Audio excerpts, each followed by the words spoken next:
J'aimerais m'exprimer sur deux choses qui sont importantes et primordiales. Je pense que ce sont les fondations, les bases solides qui sont l'organisation et le professionnalisme. L'organisation, ça te permet d'avoir l'esprit libéré, de pouvoir te concentrer uniquement sur le football. Et le professionnalisme, ça te permet d'avoir une certaine rigueur et une certaine discipline euh, et qui peuvent te rapprocher de la victoire.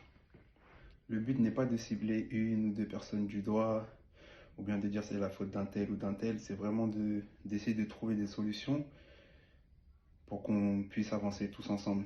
C'est de vraiment mettre les personnes compétentes, de mettre les personnes en place qu'il faut pour qu'on puisse avancer et pour qu'on puisse s'épanouir, pour qu'on puisse être heureux. Le but, c'est vraiment pas de pointer du doigt ou de dire que c'est la faute d'un tel ou d'un tel.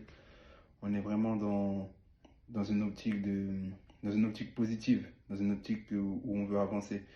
On n'est pas là pour décrier. Je pense qu'on l'a assez fait, on l'a assez dit.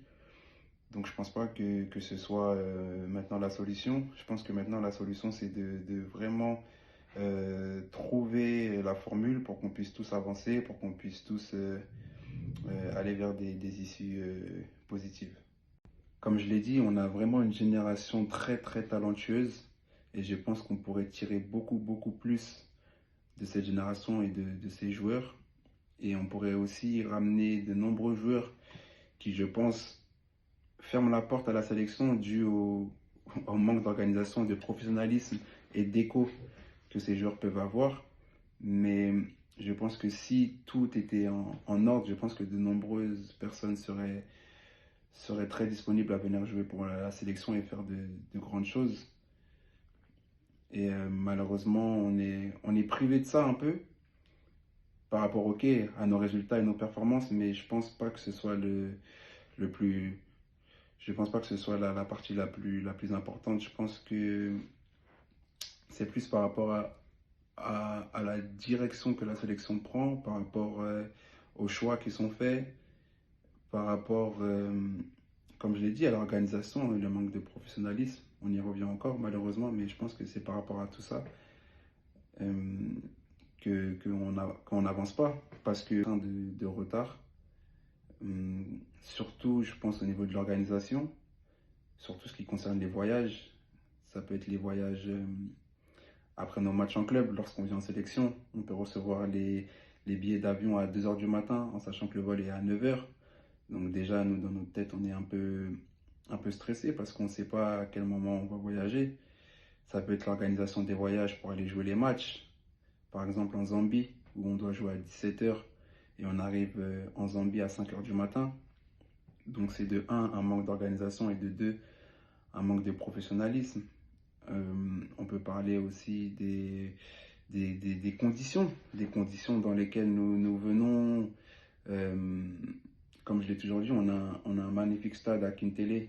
Après, je ne connais pas son histoire, mais on a un magnifique stade à Kintele et malheureusement, on ne peut pas y jouer. Et on s'entraîne, on joue sur synthétique. Et je pense que le Congo a les moyens de nous mettre dans de meilleures dispositions, que ce soit aussi au niveau des équipements. On a un sponsor, mais malheureusement, lorsqu'on vient en sélection, on peut se retrouver à jouer avec des maillots ou bien des shorts qui ne sont pas à notre taille. Parce que c'est vrai, c'est facile de dire que voilà, le Congo ne gagne pas, le Congo ne se qualifie pas. Mais quand dans ta tête, tu peux, tu peux penser à autre chose que le football, déjà, il y a un problème. Parce que déjà, tu vas rentrer sur le terrain, ta tête, elle est pas 100% football. Malgré tout, c'est notre métier et on joue aussi avec passion, surtout quand on vient pour la sélection. Donc, on essaie de dissocier, de faire la part des choses, mais c'est pas tout le temps facile. Et je pense que les résultats sont aussi la conséquence de beaucoup d'erreurs de nous, les joueurs, parce que c'est nous qui sommes quand même sur le terrain, mais je pense qu'il y a beaucoup d'erreurs en amont avant par rapport à nos dirigeants et par rapport à toutes ces personnes à toutes ces personnes qui dirigent le bateau. Et je pense que le bateau, il pourrait être mieux dirigé il pourrait avoir un meilleur conducteur ou deux meilleurs conducteurs qui pourraient nous apporter ce plus pour que nous aussi, nous puissions faire ce qu'il faut sur le terrain. Mais malheureusement, avec toutes ces querelles aussi, entre par exemple le ministère et la fédération, auquel moi et nous autres, nous ne prenons pas part, parce que je pense pas qu'on devrait choisir un camp, mais c'est vrai que ces querelles, ça nous impacte directement, et je pense pas que ce soit la meilleure des choses pour le football congolais. Après, je pense que c'est toujours mieux de mettre des personnes qui s'y connaissent, ou des personnes qui ont déjà vécu ou expérimenté ce genre de choses. Donc c'est vrai que pourquoi pas mettre en place des joueurs, des anciens internationaux ou bien des gens qui ont été liés au football durant leur carrière ou durant leur vie.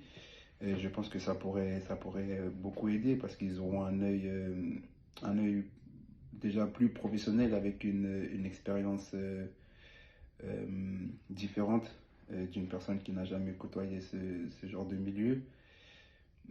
Comment trouver la formule pour qu'on puisse tous avancer, pour qu'on puisse tous aller vers des issues positives.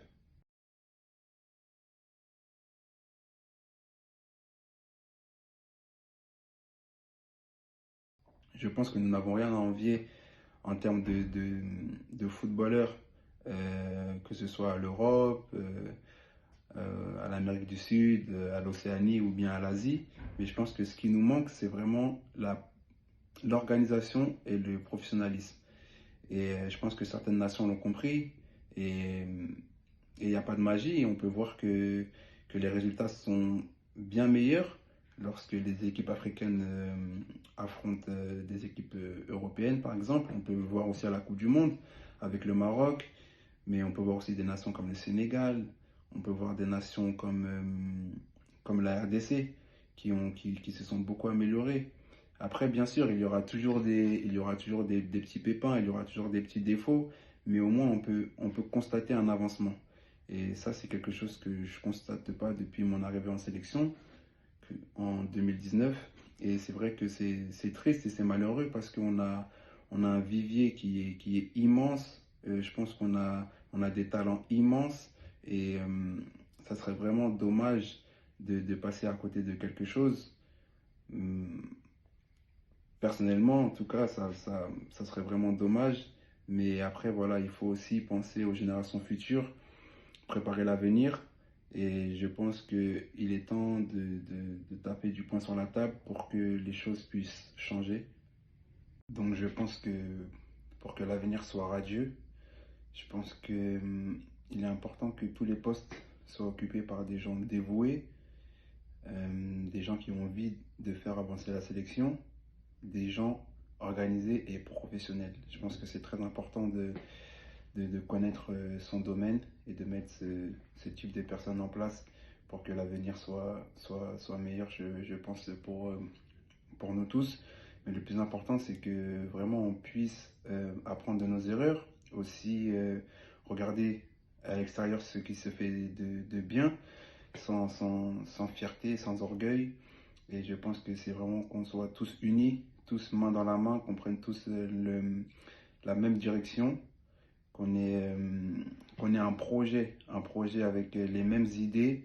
Et je pense que ça, déjà, ça va beaucoup, beaucoup nous aider pour l'avenir. Personnel, j'ai déjà raté deux cannes. Deux cannes, dont une face à la Gambie, où nous menions 2-0 à 15 minutes de la fin, et une aussi face à la Guinée équatoriale, où on avait perdu 3-0 à l'extérieur. Et c'est vrai que ça sera, en tout cas, l'un des plus grands regrets de ma carrière, de ne pas pouvoir avoir une carrière internationale au niveau auquel je voulais qu'il soit. Ça va être un gros regret de ne pas pouvoir disputer, de ne pas pouvoir vivre les émotions d'une qualification à la CAN et aussi de pouvoir y participer. Bien qu'en club, on peut avoir chacun nos trajectoires et chacun nos carrières, mais c'est vrai que la sélection, je pense que c'est quelque chose d'important et c'est quelque chose qui peut te faire vivre certaines émotions. Et c'est vrai que à titre personnel, mon envie de jouer une CAN est très très très grande et j'essaierai avec mes coéquipiers et avec toutes les personnes qui se mettent de notre côté, de le faire savoir, de le faire entendre, mais aussi de prendre toutes les dispositions que l'on pourra prendre pour se donner les moyens et les chances de pouvoir participer à cette CAN. Pour nous,